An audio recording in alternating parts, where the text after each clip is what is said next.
করে সেই সাংবাদিক, হকার সাংবাদিক, সেই দালাল সাংবাদিক, সেই সাংবাদিক নয়, সেই হিন্দু মুসলিমদের খালি ভোটার বানানোর জন্য সেই সেই করে বেড়ায় যে এরকম এরকম সেই নিউজে দেখতে পাচ্ছেন যে যে কিরকম বাংলাদেশের নিয়ে কি দালালি, কি ধরনের উস্কানিমূলক কথা।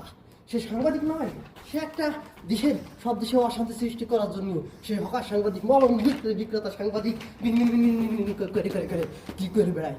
আমরা দেখতেছি যে আমাদের বাংলাদেশে মাত্র 20 কোটি বাঘ মাত্র 100, ইন্ডিয়ার 120 কোটিকে খেয়ে দেবে বেড়ার দলকে। কারণ ইন্ডিয়া থাকবে না। আচ্ছা আমি চুপ করে থাকবো, কোনো কথা বলবো না, কারণ ইন্ডিয়া থাকবে না। আপনারা দেখতে পারবেন বাংলাদেশের সব একতা আছে। এটাই আমাদের দেশের সেই মিজানুর রহমান বলছে না যে একদল খেয়ে গেছে আরেকদল খাওয়ার জন্য অপেক্ষা করতেছে। এটা বাস্তব, এটা আমার কথা নয়, এটা টিভিতে দেখতে পাচ্ছেন যে আপনারা দেখেন, টিভি দেখা যাচ্ছে। আরও ওই मौलवी विक्रेता सांगादी रोजन बेहोश उसके लिए हर देश पे मुस्लिम हिंदू के लिए लफड़ा होता है। ये सही बात है, क्योंकि ऐसे नहीं होना चाहिए।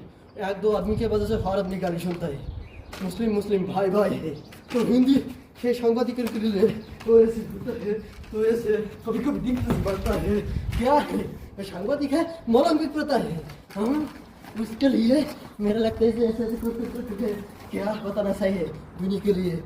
और मॉस्को ये है जैसे दलाल, जैसे सांबादिक है, मौलवी विक्रेता सांबादिक है, इसका क्या करेगा।